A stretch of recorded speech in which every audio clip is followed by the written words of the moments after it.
Hello, and welcome back to another episode of Critical Reactions with your host, Bryan. Today we're going to finish up the instrumental week with another popular request. This one, the band is actually a little more popular than the song itself. We have Zach Peters, Marmalade, Helldog 750, Tundra L5Z, TMS, Jason Riley, Kevin De Los Santos, Ainsley, and Dago Willink all requesting INFERI. Though only a couple requested the specific song, The Warriors' Infinite Opus, with one of them being Schmorpelmorph, who specifically requested it on Patreon during the polling for this theme. So I think this is pretty cool. We've listened to mostly a bunch of bands that are instrumental bands. That is what they do. They don't typically have vocals, and I think it's pretty cool that we can round out this week with a band that's typically vocal based that is doing an instrumental work. So yeah, let's get into this. This is going to be the re-recording. Apparently, this one is widely understood, even by fans, to be the superior version. I don't know if it's completely re-recorded or if it's simply remastered, re-engineered kind of thing. But apparently this one is the best way to listen to the song. So that's what we're going to work with today. Alright, so yeah, let's get into this. INFERI, The Warriors' Infinite Opus.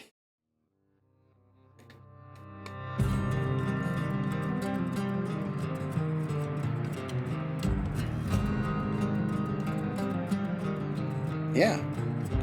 We got a really cool counterpoint based like folk melody going on with these two acoustic guitars. Really beautiful stuff.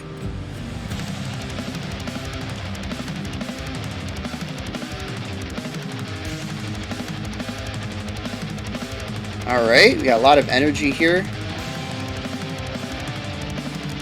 The guitars are kind of like laying down this beat.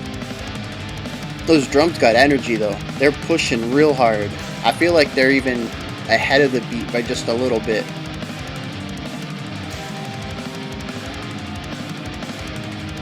I still have a hard time getting into the beat with the drums. It's gotta be the guitars are where I'm finding the beat at.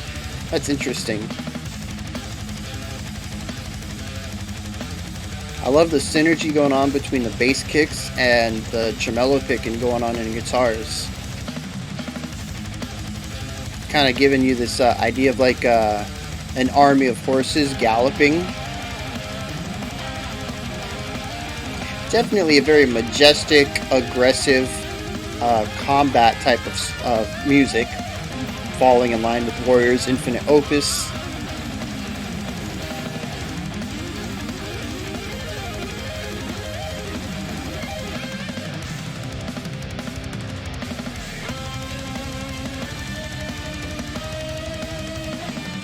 Drums just laying it out.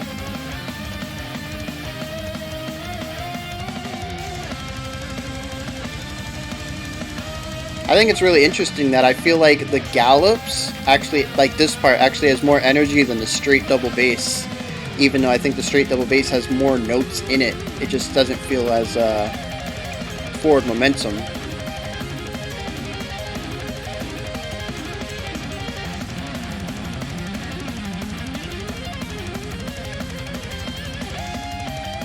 That guitar work in those 8 bars or so, I mean, that was clean.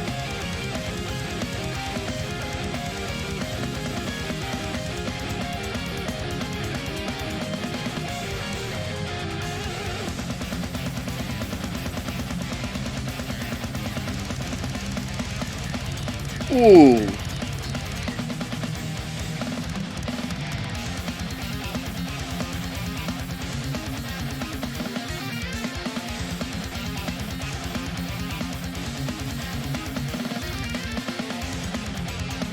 I was waiting to hear that drum fill again. I don't think I'm going to. I mean, I think that was pretty close to it. Really interesting accents on the snares.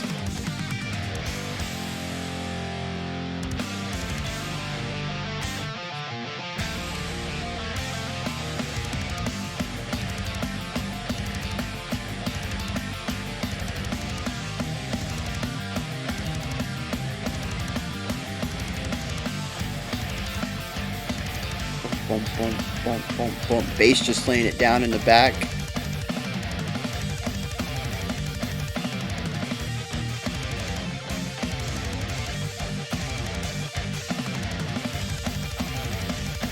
Just the accuracy of those two guitars playing that riff together. I mean, that's just insane.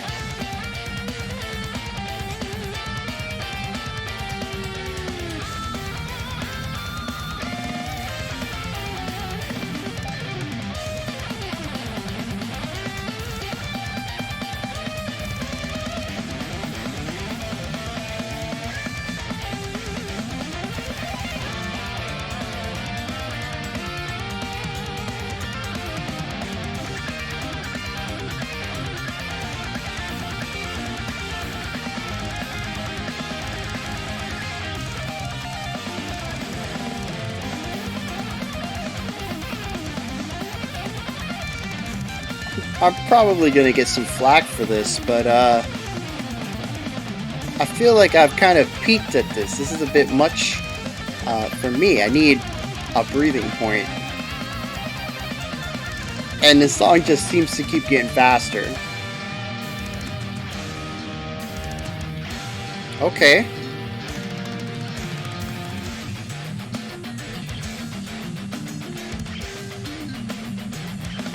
I think that's the bass doing a bit of a solo. We got like a bass line going on. Really high up in the strings though.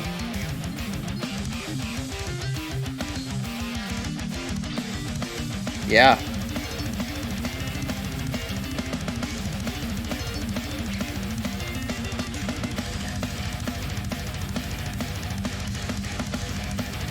I wish the bass was a little louder in the mix though, especially there.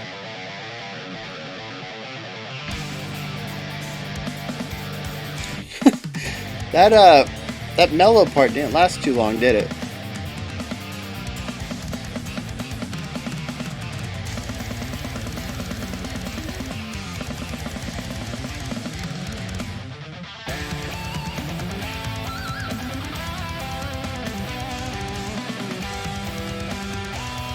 Really interesting patterns going on in the drums.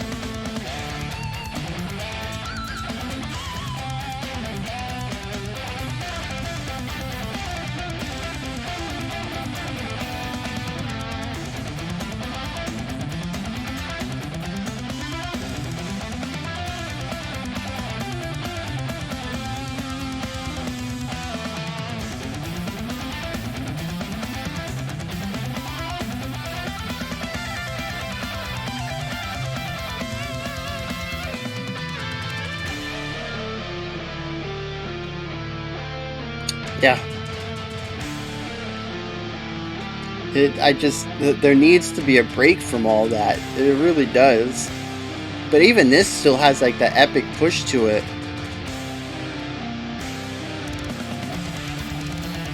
And it didn't even last that long.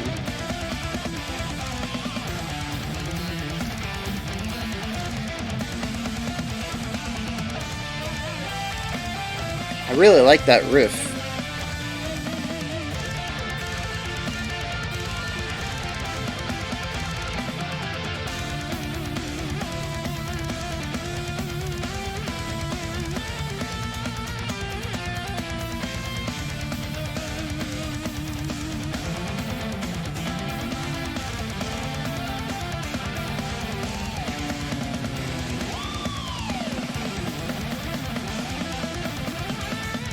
This is just insane.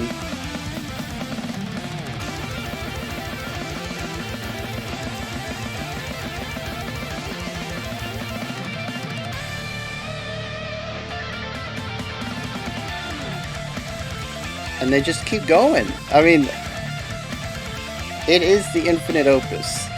It is the infinite opus. I can't really fault them for for this.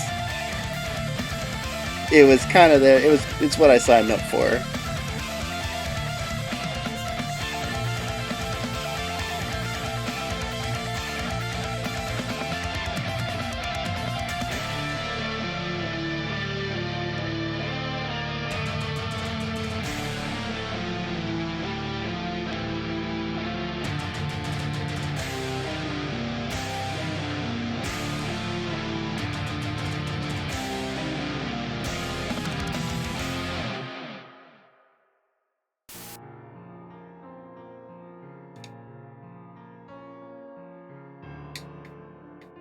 Interesting. Alright. Well, so yeah, that was that was INFERI. INFERI. I actually don't know if I'm saying that right. I've been saying INFERI, but honestly I think that would have an I in the middle, not an E. This would probably be more INFERI, like Inferno. So I've probably been saying that's wrong since the beginning of this video. Alright, so there is a lot to talk about here, and I can't say all of it's positive. But let's start with the positive, because there's a lot of cool stuff that went on here. I really dig the intro. It had a very folksy kind of sound to it, with the way that it was two acoustic guitars, and they were both playing a melody, which makes counterpoint. We have two melodic ideas happening at the same time, and the way that their notes were intertwining and overlapping and kind of being dispersed throughout each other it had a very folksy feel to it. Very like European folk. And I dig that. I thought the opening was a fantastic little introduction to what was going to be presented. And a lot of folk used in metal, I've come to understand, a lot of folk metal is kind of mythological. And a lot of mythology deals with wars and combat and battles. I mean, pretty much any mythology you really look into, there's heavy emphasis on mythology, at least in the West. Western mythology tends to lean heavy on combat. And I think that kind of leans well into the Warriors Infinite Opus, a song that very much on the surface, first time listened to, is about war. It's about the epicness of the soldier going into combat. What was the let me see. Yeah, the cover of the album, or maybe I think it's the whole album, is this dude in a massive. Oh wow, I got the music going. Is this dude in massive armor and a sword holding high with this cloak going behind him. And he's definitely, a warlord in all aspects of that. Somebody who craves war, who craves the conflict of being on the battlefield, etc., etc. And this music goes hand in hand with that. It is, it's chaotic, but it's controlled. There's a sort of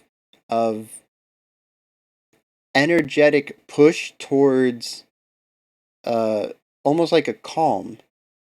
It's not chaotic in the sense that you don't really know what's going on. It's chaotic in the sense that you can just kind of fall into it being background music. You can kind of enter, a cleared mind state and just fall into like a head bob, just start grooving with it. It's not like Meshuggah or Animals as Leaders, where there's a lot of things to really dive into, where those are also fast and complex, but they're more on the side of demanding intellectual attention. They're doing a lot of really oddball things, either with time or with compositional ideas or chord progressions or something.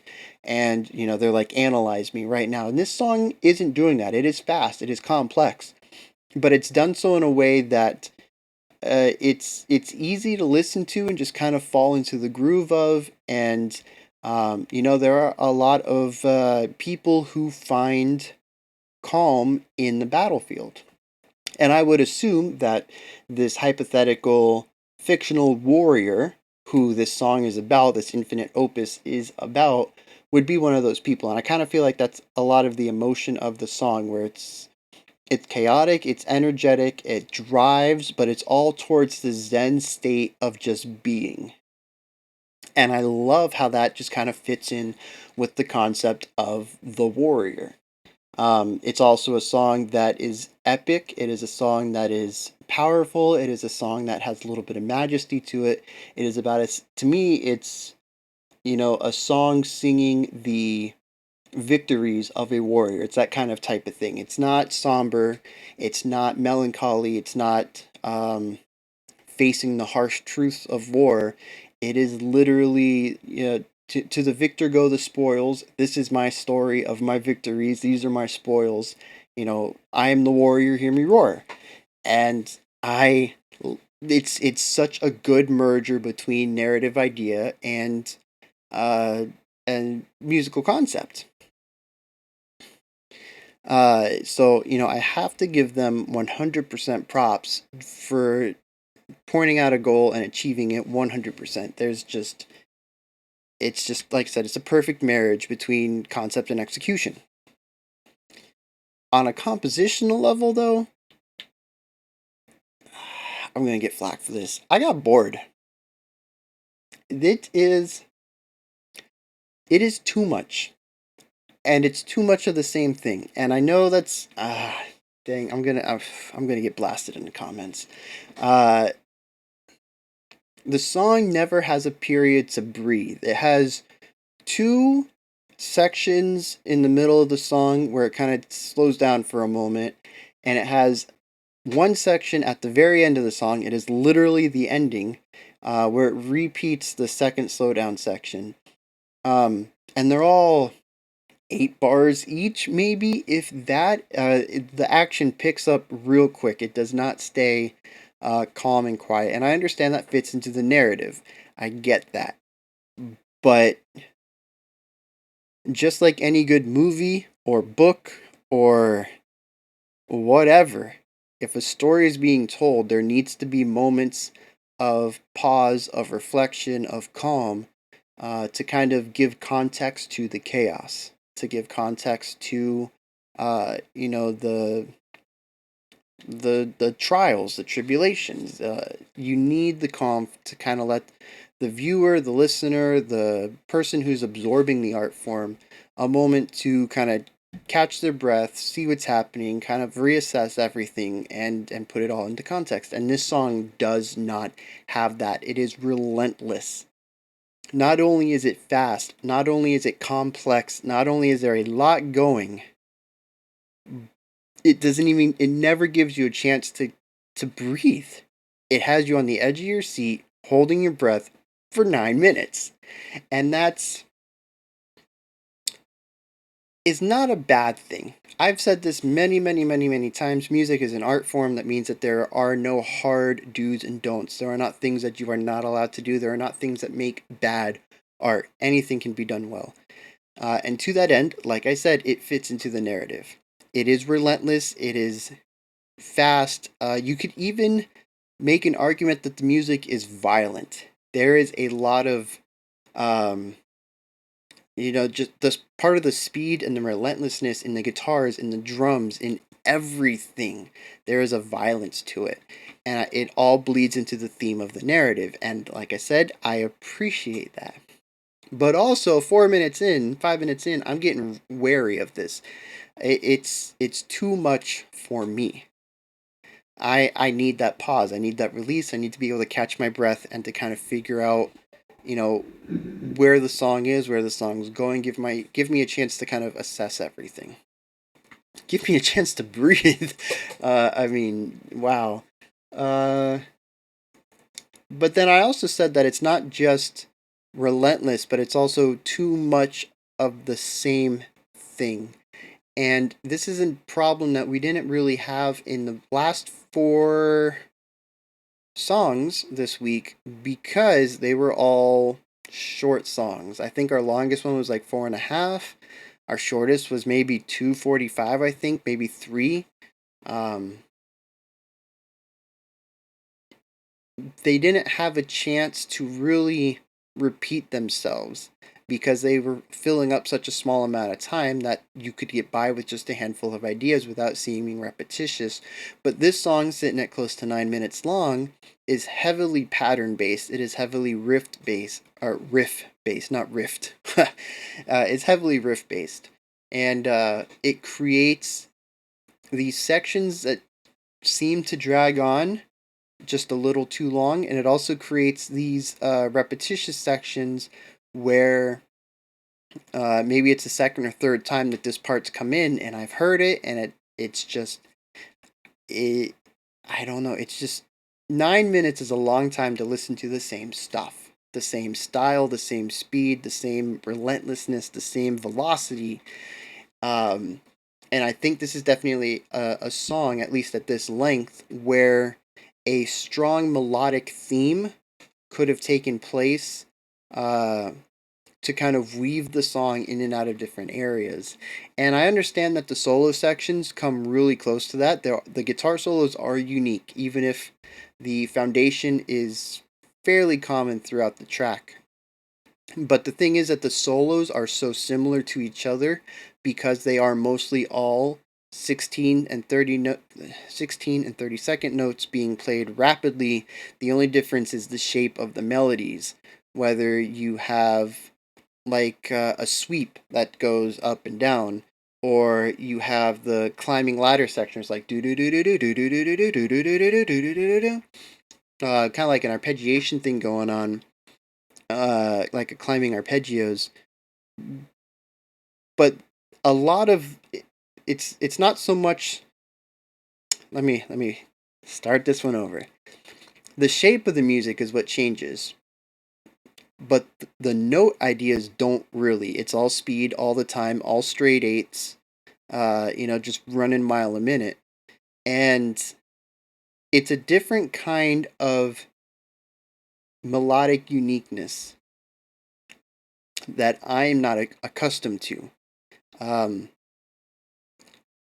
to me, if I were writing, if I was to write some of these melodic ideas to sit over the foundation, over the bass, over the rhythm guitar, over the drums, it would have complexity not just in the speed, but also complexity in what notes were picked and the rhythmic ideas behind them. And that does not occur here. Like I said, pretty much every lead is just 16th or 32nd notes played as fast as you can. Uh, you know, straight eighths. There's no swing. There's no like an eighth followed by a 16th rest and a 16th beat, where you get these little hiccups or gallops or anything like that. There's almost no breaks. I would love to count the amount of rests that are actually in this song because I feel like I could count them on my fingers. There is not a lot of times where the lead guitarists stop, even if it's just for like a 16th note. There are very few rests. And again, it's an artistic idea. It matches the themes of the song. I can appreciate it on that level.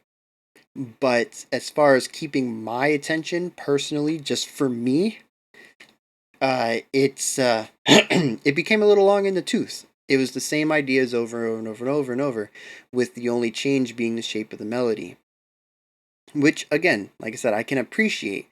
If you're taking the concept of a melee based battlefield from 1,000 years ago, or maybe even a fantasy universe. I can kind of see some like fantasy inspiration in the cover art, so it could be a different universe. But melee based combat, very medieval style. The music fits the idea of a successful warrior. And the infinite opus, I mean, just the idea of the infinite, anything infinite is going to be repetitious. It's going to uh, repeat things that it's done before by nature of being infinite. It will eventually run out of unique ideas. And it all kind of folds in on this. The musical ideas fold into the narrative ideas, and I really appreciate that. I'm not saying the song is bad at all. It is a beautiful work of art. But as for listenability, for me being a listener, not an analyzer of the track, it falls a little short for me. So yeah, that's INFERI the Warriors Infinite Opus. I am interested to listen to their vocal stuff, but given this track and the logo, I'm guessing there's going to be some super harsh vocals and really fast playing. I don't think we've done anything like that on the channel. I don't know if I would enjoy that. Uh, I'm 100% certain I could find something nice to say about it. There's always something interesting to say about any of the stuff you guys have recommended me, except Primus. And I am kind of looking forward to seeing what they can do with the vocalist. So if you got a recommendation for that, let me know. I will definitely be returning to INFERI. INFERI. One of those is correct. I will always say both of them just to cover my butt. And if you haven't heard of them before, what did you think of this track? Was it a masterpiece? I mean, it is a really good song. And I really love how everything folds together. It's just such a good way of musicalizing a concept. So yeah, what do you guys think about it? While you're down there in the comments, make sure you like, subscribe, and ring the bell. And I'll be back next week with a new theme. That theme poll ends tomorrow night, 11:59 p.m. EST. Basically, it ends the minute it becomes Sunday, and if you want to influence that at all, go ahead and join the Patreon. If you'd like to see some of my ramblings or some of the cool musical stuff I found, you can check out my Twitter. Both of those links are found down in the description. And yeah, until next week, y'all have a fantastic weekend and stay safe out there.